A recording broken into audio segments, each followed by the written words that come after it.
Em 3 de março de 1998, tivemos a estreia do mangá de Hunter x Hunter, que conta a história de Gon, um menino que desejava virar um caçador e encontrar o seu pai desaparecido. Pouco tempo depois, no dia 16 de outubro de 99, era lançado o primeiro episódio do anime no Japão. Essa seria a primeira versão do anime, já que em 2011 tivemos um remake, uma versão mais enxuta do anime, que acabou mudando o tom da série e cortando algumas informações muito importantes, que você verá nesse vídeo.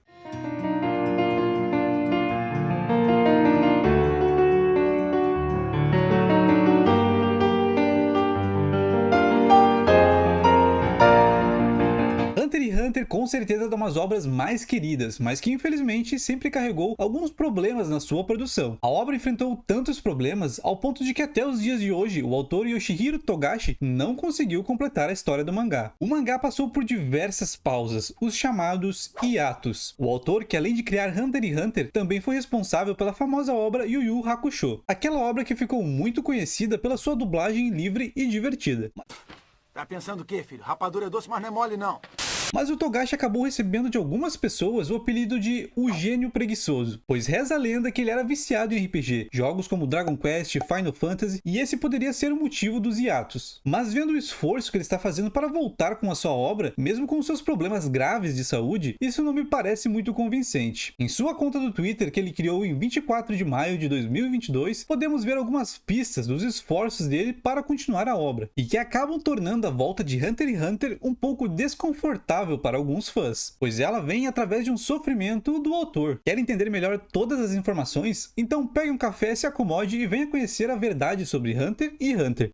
Mais um dia amanheceu, um novo sonho apareceu, toda aquela confusão, eu não disse que iria passar. Vamos começar por um dos assuntos mais polêmicos. Os hiatos de Hunter x Hunter são tantos que os fãs chegaram a fazer uma tabela com todas as pausas do mangá. As áreas em vermelho representam os períodos sem uma nova edição do mangá. A Shonen Jump publica em um ano cerca de 48 e 49 edições. Embora a cada ano que se passa, as publicações do mangá do Togashi se tornem mais espaçadas, em 2015 não foi lançada sequer uma edição do mangá. E tiveram anos que foram praticamente nada também, como por exemplo 2009 e 2013. Foram anos que o mangá ficou fora de 96% das edições da Shonen Jump. Sim, isso significa que tivemos Hunter x Hunter em apenas 2 edições em um ano. É de deixar qualquer fã maluco. Vamos fazer uma conta rápida aqui. De 1998 até a última edição publicada, nós temos uma quantidade de mais de 968 edições. E Hunter x Hunter esteve presente em apenas 382 edições da Shonen Jump, que significa uma ausência de mais de 585 edições. E o hiato mais longo foi um incrível recorde de 80 edições seguidas entre o ano de 2014 e 2016. Mas qual o motivo de uma obra de tanto sucesso e de um escritor de mão cheia como Togashi ter tantas pausas? Vamos contextualizar mais um pouco as coisas. Vocês irão entender. A Shonen Jump já teve uma época de vacas gordas, a chamada fase de ouro, e que a revista tomava conta das bancas. Isso porque ela estava produzindo as principais obras do universo dos animes e mangás. Obras como Dragon Ball, Cavaleiros do Zodíaco e Yu Yu Hakusho. Essas 3 obras já eram o suficiente para que a revista explodisse suas vendas de forma surreal. Porém, um dia a fonte seca. Nenhuma obra tem seu auge de forma eterna. Então, em meados dos anos 90, a Shonen Jump entrou em uma crise após o fim das suas principais obras, onde a revista chegou a flertar com a falência, já que custou emplacar um novo sucesso. Foi aí então que tivemos o retorno de Kazuhiko Torishima. Ele foi editor de Dragon Ball na época da publicação, e nesse retorno dele, ele voltou para ser o diretor sênior da Shonen Jump. E nessa volta, ele trouxe algumas pessoas de renome com ele. Entre eles estão Masakaza Katsura,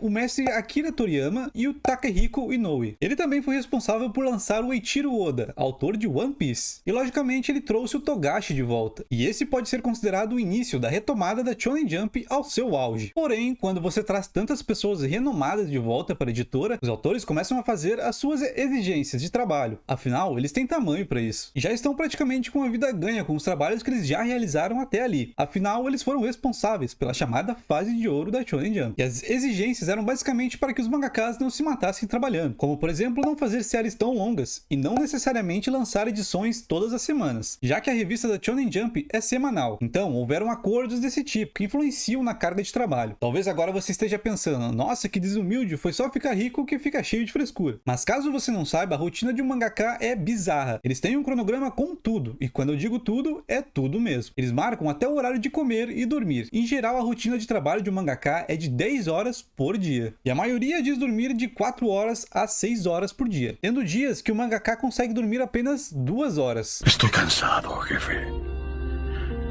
Cansado de tanto viajar.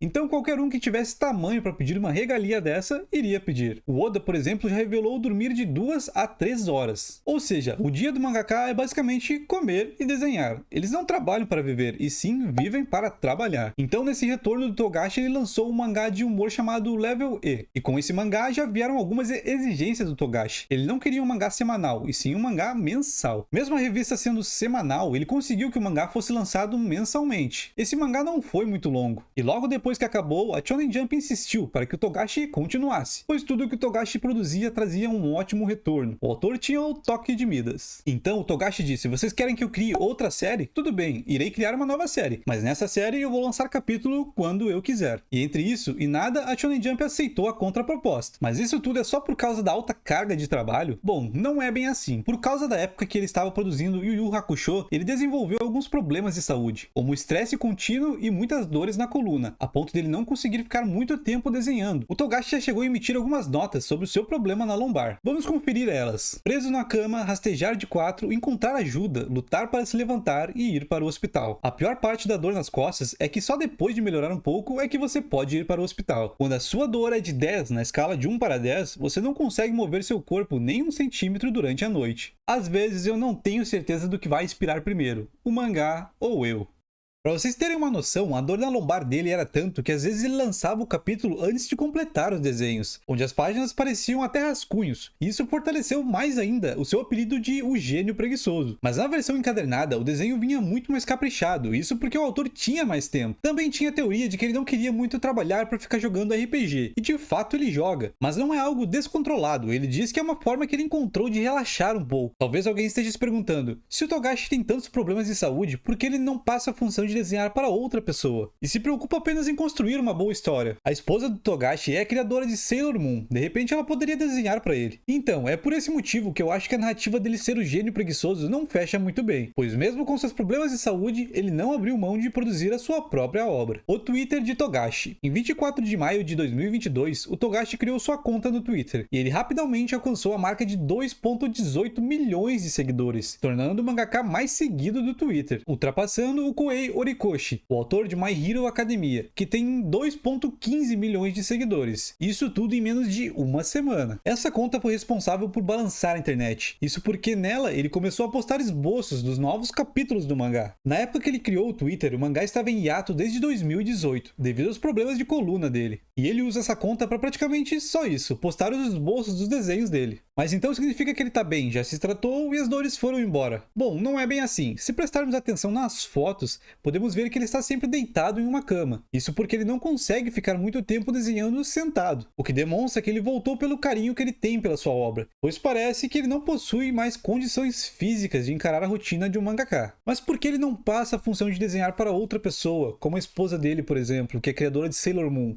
Bom, ele poderia, mas o fato dele não abrir mão da sua obra demonstra o carinho e o apego que ele tem por ela. Já tivemos exemplos de grandes mangakas que ficam apenas dando ok na obra, não desenham e nem criam histórias mais. Como por exemplo o criador de Dragon Ball, Akira Toriyama, que hoje em dia no mangá de Dragon Ball Super deixou praticamente tudo nas mãos do Toyotaro. Por isso eu falei lá no começo que isso deixava alguns fãs desconfortáveis, pois causa um misto de emoções, já que embora nós teremos novos capítulos, isso será através de um sofrimento, um esforço maior do autor, de tentar continuar a história e encerrar ela um dia. Agora vamos abordar as duas versões do anime de Hunter x Hunter. Em 16 de outubro de 1999, nós tivemos a primeira versão do anime. E em 2 de outubro de 2011, tivemos a segunda versão do anime. E qual é a melhor versão entre elas? Bom, ao meu ver, não existe uma versão boa e uma ruim. É apenas questão de gosto. A versão de 1999 é uma versão mais lenta, com tons mais escuros e uma direção mais tensa. E com a maravilhosa estética dos anos 90, que proporciona fotografias extremamente lindas e originais. A direção dessa versão focou em mostrar o anime de uma forma mais cinematográfica, com músicas que causam uma imersão muito boa, e com uma carga emocional mais pesada, onde acabou desenvolvendo mais os personagens e os seus vínculos. Diferente da versão de 2011, que trouxe uma direção diferente pro anime, onde passava um clima mais de aventura épica e divertida. Isso desde a sua abertura. Diferente da estética dos anos 90, que traz cores mais escuras, na de 2011 vemos uma estética mais cartunesca e menos realista do ponto de vista dos animes, com cores muito, mas muito muito mais claras. Claramente eles queriam dar um tom mais alegre para a série. Em cenas que eram noite na versão de 99, na de 2011 eles deixaram de dia. Mas a versão de 2011 também traz algumas cenas sinistras. Porém, com essa nova estética, naturalmente acaba perdendo um pouco do peso.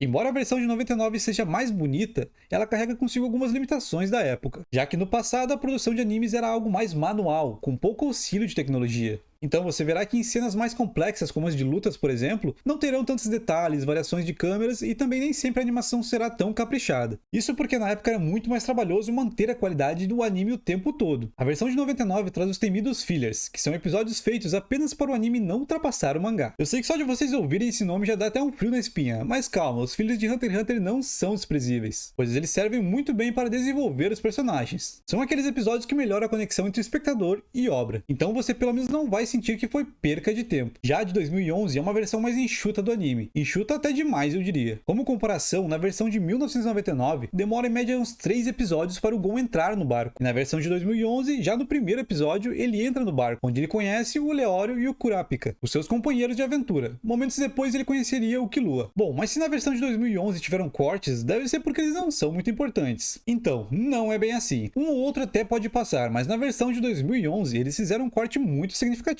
que seria o acontecimento do primeiro episódio da versão de 99. O personagem Kaito, que aparece no primeiro episódio da versão de 99, foi cortado do começo da versão de 2011, uma modificação meio sem sentido, que acaba tirando o peso da morte dele lá na frente, pois não vimos a ligação do Gon com o Kaito. O Kaito é responsável por salvar o Gon e explicar para ele o que é um Hunter, ou o caçador. E quando o Gon fala o nome do seu pai, o Kaito diz que o pai dele ainda está vivo e que ele é um mestre dele, e revela que o pai do Gon é um caçador. E é a partir daí sim que surge o interesse do Gon em saber mais sobre o seu pai. E é por causa dessa parte que ele decide se tornar um caçador. E tudo isso foi cortado da versão de 2011. Na versão de 2011 já começa na parte em que a Mito diz que só deixará ele se tornar um caçador se ele pescar o peixe guardião no pântano, que diziam que seriam necessários 5 homens para pescá-lo. A Mito estava dificultando a vida do Gon, pois ela tinha medo do Gon deixar ela. A Mito não é a mãe do Gon, mas criou ele como um filho. Ele tinha uma semana para conseguir, e a sua vara de pescar já tinha até quebrado em uma das tentativas. Foi aí então que a Mito, comovida pela determinação do Gon, dá uma nova vara de pescar para ele, que seria a vara de pescar do pai dele. E então o anime de 2011 começa exatamente nesse ponto. Reparem o tanto de informações importantes para a construção dos personagens que foram removidas. Acontecimentos que tiram o peso das aventuras que viriam a acontecer. O primeiro episódio de 99 traz cenas e diálogos que acrescentam demais no peso da história e no desenvolvimento dos personagens. Ele mostra o quão boa é a relação do Gon com os animais e o quão importante isso é para os caçadores. E algo que eu gostei muito é que reforça demais a relação de mãe e filho entre o Gon e a Mito, com algumas cenas de partir o coração. O anime de 99 acaba no arco das formigas Quimera, e a versão de 2011 avança um pouco mais até o arco da eleição, onde o Gon encontra seu pai, o que por muitos pode ser considerado um final simbólico, já que nenhum dos dois animes adaptou a história por completo. A versão de 99 você encontra ela totalmente dublada, mas infelizmente apenas por meios ilícitos, se é que me entende. Já a versão dublada do de 2011 existe também, mas onde? Na Netflix? Na Crunchyroll? Acredite se quiser, a Pluto TV lançou o anime dublado antes dos dois. Porém, a Pluto TV é como se fosse uma TV aberta, então se você quiser assistir, terá que ver a questão do cronograma. O anime passa no canal chamado Anime Ação. Caso contrário, você pode encontrar a versão legendada na Crunchyroll. A história após o anime. Mas qual é a história após o término do anime de Hunter x Hunter? O que acontece depois do anime? Só relembrando, se você quiser ler a partir do capítulo que não tem anime, você deve começar pelo capítulo 340. Depois que a história segue no mangá, descobrimos algo muito interessante. O mundo que foi apresentado no anime representava apenas um conjunto de pequenas ilhas. Era apenas uma pequena parte. O universo de Hunter x Hunter é muito maior do que imaginávamos. Nos é mostrado o vasto mundo ao redor, que é chamado de o Continente Negro, um lugar extremamente perigoso. Quem tenta explorar esse local normalmente não volta com vida. Apenas 0,4% das pessoas conseguiram voltar de lá. No mangá eles explicam que a humanidade tentou desafiar a viagem 149 vezes, e que o número de sobreviventes confirmados é de 28, sendo pessoas de 5 viagens diferentes. E normalmente todos que voltam trazem informações valiosas sobre criaturas e doenças. Essas viagens foram feitas pelo V5. Mas o que é o V5? O V5 são 5 países do mundo de Hunter x Hunter que nos foi apresentado. Cada um deles fez uma viagem para um ponto específico do Continente Negro, onde cada um dos grupos enfrentou uma das chamadas 5 calamidades. Para vocês terem noção do poder das 5 calamidades, as formigas Quimera eram classificadas como Rank B e A, e as 5 calamidades são classificadas como Ranking S. Então, se já estava difícil lutar contra as formigas, imagine enfrentar uma dessas criaturas. E após verem os perigos do Continente Negro, o V5 V5 proibiu as viagens para esse local, pois toda vez que alguém tentava ir para lá, um desastre acontecia, como por exemplo trazer doenças de lá, que poderiam acabar com grande parte da população. Porém, existia um sexto país, que se recusou a assinar o tratado, e continuou a fazer as viagens para o continente negro. Estamos falando do país de Kakin, o diferentão da turma. Então, sem nenhuma amarra, o reino de Kakin planejou uma viagem para o continente negro. Mas para isso, Kakin contratou o capitão Beyond Netero, que é simplesmente o filho de Isaac Netero. Mas por que eles precisam contratar o Beyond Netero? O motivo é que ele já foi uma vez para o continente negro e conseguiu retornar com vida. Então nada melhor do que alguém com a experiência necessária. Logicamente, os países que fazem parte do V5 não gostaram muito da ideia do país de Kakin. Então eles se uniram para intervir e conseguiram prender o Beyond Netero. Mas depois de toda essa confusão, os países entraram em um acordo. E assim o V5 se tornou o V6, incluindo o reino de Kakin. Foi uma forma de manter a situação em paz. O plano do país de Kakin era colonizar o continente negro. A intervenção do V5 foi fundamental para pausar essa ideia. Então o V5 enganou o país de Kakin, dando a eles uma ilha que supostamente seria o continente negro. Só que não. Eles mentiram para o Kakin. Em resumo, eles ficaram enrolando o Kakin por um longo tempo, mas chegou o dia em que o V5 liberou o Kakin para fazer a exploração real. O Beyond Netero foi liberado para fazer essa exploração, mas com muitos poréns, como ser constantemente vigiado e tudo que ele pegasse no continente negro seria do V6. Além de ter que manter sigilo total, a informação não poderia vazar para o resto do mundo, para assim evitar qualquer tipo de confusão no mundo. E o Beyond Netero aceita as condições. E então surge novamente o nome de Ging Freaks, o pai do Gon. Devido ao seu espírito aventureiro, ele é muito a favor das explorações do continente negro. Então ele aceita participar da exploração junto com o Beyond Netero. Só que para fazer isso ele precisou sair da Associação Hunter. E por causa de tudo isso ele acaba se tornando o segundo melhor na área de exploração, atrás apenas de Beyond Netero. O Beyond contratou pessoas muito fortes para ir com ele, incluindo o Periston Hill, o presidente da Associação Hunter. Um dos motivos que fez o Ging querer participar foi para cuidar de perto o Periston Hill. E claro, ficar de olho no Beyond Netero também, pois ele achava que tinha algo estranho naquela situação. Ele tinha que ficar de olho, pois as coisas só dariam certo se os dois andassem na linha. E o que aconteceu com o Gon? Apenas nos é mostrado que ele voltou para casa e não consegue de jeito nenhum usar seus poderes de Nen. O Kurapika acaba fazendo parte dos Zodíacos, que fazem parte da Associação dos Hunters, e ele entrou nos Zodíacos graças à influência do Leório, que soube que o quarto príncipe de Kakin, do qual eu não irei me atrever a dizer o nome, ele tinha os olhos vermelhos do clã de Kurapika. Então o Kurapika entra nessa associação com o intuito de descobrir se existe algum traidor ali no meio, que seria responsável pelo extermínio do seu clã. E no meio de tudo isso está acontecendo uma luta de andares, entre o Crollo e o Hisoka, uma luta muito aguardada, onde os dois entraram em um consenso de que irá ser uma luta até a morte. Uma luta incrível, marcada pelo combate não só físico como mental. A batalha foi intensa. Ela deixa você realmente com dúvida de quem irá vencer. Mas no fim, o Crollo leva melhor e mata o Hisoka. Mas o Hisoka sempre dá aquele jeitinho brasileiro de escapar da morte. Antes de morrer, ele deu uma ordem para o seu Nen. A ordem era para bombear seu coração caso ele parasse de bater. E ele já volta jurando vingança às aranhas. E fica assim subentendido que esse será o destino dele. E então chega o grande dia da viagem para o continente negro. Beyond Netero com a sua equipe embarca no navio chamado Baleia Negra, e o Kurapika também embarca nesse navio. Isso porque ele está indo nessa viagem como guarda-costas de um dos príncipes. Nessa viagem tinham vários príncipes, e cada um com o seu guarda-costa. O rei de Kakin estava buscando alguém para ser o seu sucessor, e o sucessor será o vencedor do Battle Royale que estaria acontecendo dentro do próprio navio. Por isso, todos os príncipes estão no navio. O último que sobreviver será digno ao trono de Kakin. E para deixar as coisas mais legais, cada um dos príncipes possui um poder diferente. E até o navio chegar no continente negro, está ocorrendo essa batalha pelo trono, enquanto o Kurapika segue investigando e tendo um destaque maior. E assim termina a história após o anime. Enquanto o navio se encaminha para o continente negro, batalhas sangrentas estão prestes a começar no navio. E como de costume, se você chegou até o final desse vídeo, muito obrigado mesmo. Assistiu o vídeo até aqui, curtiu o conteúdo? Então se inscreve e deixa o like para eu saber que vocês querem mais vídeos como esse. E claro, não esqueça de conferir o vídeo que está aparecendo aí na tela. Valeu e até o próximo vídeo.